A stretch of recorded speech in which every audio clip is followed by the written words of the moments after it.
नमस्कार दोस्तों, मेरा नाम है करण और आप मेरे साथ देख रहे हो प्लास्टोटेक द वर्ल्ड ऑफ प्लास्टिक्स।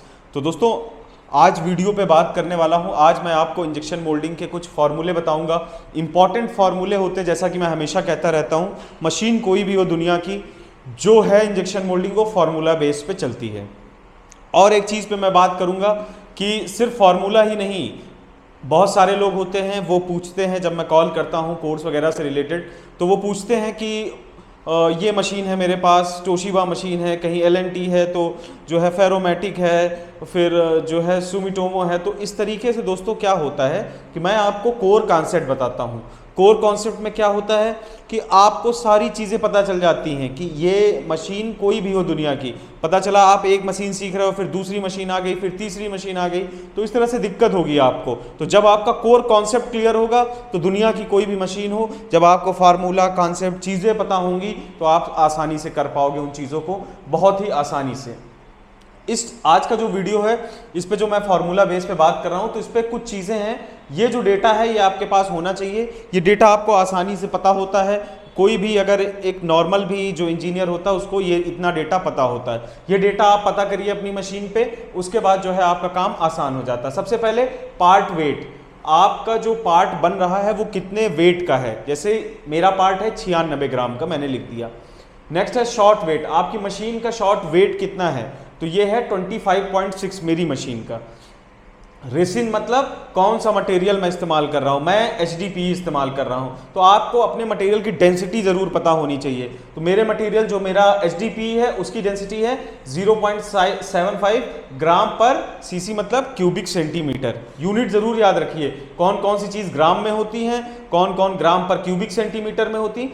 और उसके बाद पता होना चाहिए आपको स्क्रू का डायामीटर, मतलब आपका जो स्क्रू है वो कितने डायामीटर का लगा हुआ है आपकी मशीन पे, 60 mm का, 50 mm का, 70 mm का। तो जैसे मेरी मशीन है उसमें 80 mm का डायामीटर लगा हुआ है। तो उस रिस्पेक्ट में मैं आपको कुछ फार्मूले, इंपॉर्टेंट फार्मूले दोस्तों बताऊंगा।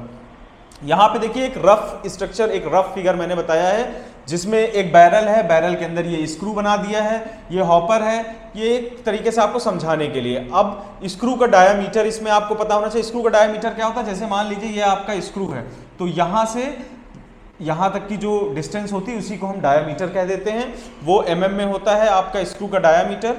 नेक्स्ट है रिक्वायर्ड स्क्रू स्ट्रोक, आपको पता होना चाहिए रिक्वायर्ड स्क्रू स्ट्रोक जो है, और स्क्रू डायामीटर, शॉर्ट साइज क्या है, ये सारी चीज़ें। इसके हम हर एक चीज़ के फार्मूला आपको बताएंगे।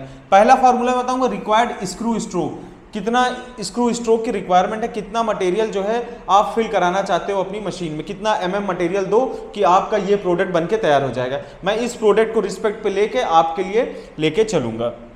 चलिए शुरुआत करते हैं। सबसे पहले लिखते हैं हम रिक्वायर्ड स्क्रू स्ट्रोक। तो जो है हमारा जो रिक्वायर्ड स्क्रू स्ट्रोक का फॉर्मूला होगा, इसको मैं S मान लेता हूँ, यहाँ लिख देता हूँ रिक्वायर्ड स्क्रू स्ट्रोक। तो इसका फॉर्मूला क्या होता है दोस्तों, सबसे पहले होता है आपका, आपको पता होना चाहिए था, वॉल्यूम ऑफ शॉट। वॉल्यूम जो है आपका पूरे शॉट का क्या है, volume of shot upon area of screw. Area of screw, ये दो चीजें आपको पता होनी चाहिए। वॉल्यूम ऑफ शॉट निकालने के लिए आपको सिंपली कुछ नहीं करना है, यहां पे जाइए आप, आपका जो शॉट वेट होता है लिख लीजिए एक बार, शॉट वेट। अभी आसानी से आपको लिख के मैं दिखा रहा हूं, शॉर्ट वेट, और उसके बाद आप डेंसिटी ऑफ मटेरियल, आपकी डेंसिटी क्या है मटेरियल की, डेंसिटी ऑफ मटेरियल, इसको ऊपर ही डिवाइड कर देंगे हम। नीचे जो है आपका एरिया ऑफ स्क्रू। तो जैसा कि आपको पता है स्क्रू का डायमीटर मेरे कितना है 80 mm, तो इसका फॉर्मूला होता है, अगर डायमीटर से आप एरिया निकालते हो, इसका फॉर्मूला होता है π/4 डायमीटर स्क्वायर। ये आपका फॉर्मूला होता है, ये फॉर्मूला रखिए। नेक्स्ट अब चलते हैं, आपको शॉर्ट वेट जो है मेरा कितना था यहाँ पे 225.60 ग्राम, 225.60 ग्राम। आप ये भी लिखते चलिए साथ साथ में।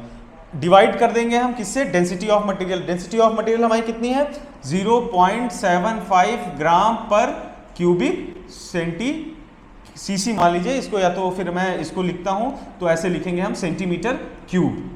हर चीज हमारी सेंटीमीटर में होनी चाहिए, इस चीज को ध्यान रखिए, क्योंकि आपको पता है कि जब भाग देते हैं तो सारी चीजें जो है एक यूनिट में होनी चाहिए। तो अब जो है, अब यहाँ पे आप ध्यान दीजिएगा, जैसे कि मैंने फॉर्मूला रखा था यहाँ पे, हमारा जो डायामीटर था स्क्रू का mm में है, कितना है 80 mm। अगर मैं इसको सेंटीमीटर में दोस्तों बदलता हूँ तो 80 डिवाइडेड बाई 10 हो जाएगा, तो कितना हो गया 8 सेंटीमीटर। ये आ गया मेरा जो है डायामीटर सेंटीमीटर में। तो पाई बाई 4 लिख लेते हैं सिंपल। पाई की वैल्यू होती 3.14, डिवाइड कर देते हैं 4 से, इंटू कर देते हैं डी का स्क्वायर, डायमीटर जो मैंने सेंटीमीटर निकाला 8 और सेंटीमीटर, इस तरीके से आप लिख दीजिए। आसान, सारे नंबर्स मैंने लिख दिए।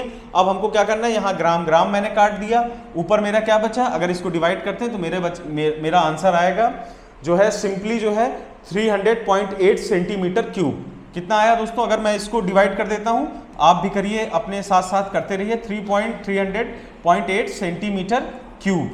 अब नीचे चलते हैं, इसको डिवाइड करेंगे आप, तो जैसे कि पहले इसको लिखेंगे 8 8 जा 64, काटेंगे 8, मल्टीप्लाई करेंगे, सारी चीजें करेंगे, तो आपका आंसर आएगा 50.3 सेंटीमीटर, 50.3 सेंटीमीटर स्क्वायर। यहाँ पे स्क्वायर था तो स्क्वायर आएगा। अब इसको आप जब डिवाइड करेंगे और सेंटीमीटर 2 है, यहाँ पे कट जाएगा, 1 सेंटीमीटर बचेगा, तो ये सिंपली आपकी वैल्यू आ जाएगी 6 सेंटीमीटर। अगर इसको आप भाग देंगे तो डिवाइड करेंगे 6 सेंटीमीटर। अब फिर से अब हमको जो है वहाँ पे क्या है, मशीन पे आपको mm में फीड करना होता है, तो आप सिंपली जो है किस तरीके से करते हो, जैसे कि मैंने यहाँ पे बताया था कि जब आप mm को सेंटीमीटर में कन्वर्ट करते हो 10 से भाग देते हो, उसी तरीके से जब 6 सेंटीमीटर आया तो अब जो है सेंटीमीटर को हम mm में लेके चलेंगे, कन्वर्ट करेंगे, तो 6 × 10 कर देंगे तो कितना हो जाएगा, 6 सेंटीमीटर हमारा हो जाएगा 60 mm। तो अगर मैं 60 mm मटेरियल चार्ज करवाता हूं तो मेरा जो है प्रोडक्ट बनके तैयार हो जाता है। ये फार्मूला आपको दिमाग में बैठा लेना है तो आपको पता चल जाएगा। आगे 2-3 फार्मूले इंपॉर्टेंट मैं और बताऊंगा, और बाकी चीज़ें जो फार्मूले होंगी वो डायरेक्ट हमारा advance level of injection moulding course है, मैं उसमें सारा डाल दूंगा, या इंजेक्शन मोल्डिंग कोर्स या एडवांस लेवल, आप दोनों में से जो भी कोर्स लेंगे आपको फार्मूले आते जाएंगे, मिलते जाएंगे। तो उसके लिए जो है आप हमारा ऐप प्लास्टोटेक डाउनलोड कर लीजिए, चाहे हमारा इंजेक्शन मोल्डिंग कोर्स एनरोल कर लीजिए, चाहे advance level of injection moulding course enrol कर लीजिए, वहाँ से आप आसानी से सीख सकते हैं। तो मिलते हैं दोस्तों अगली वीडियो में, तब तक के लिए नमस्कार, धन्यवाद, जय हिंद, जय भारत दोस्तों।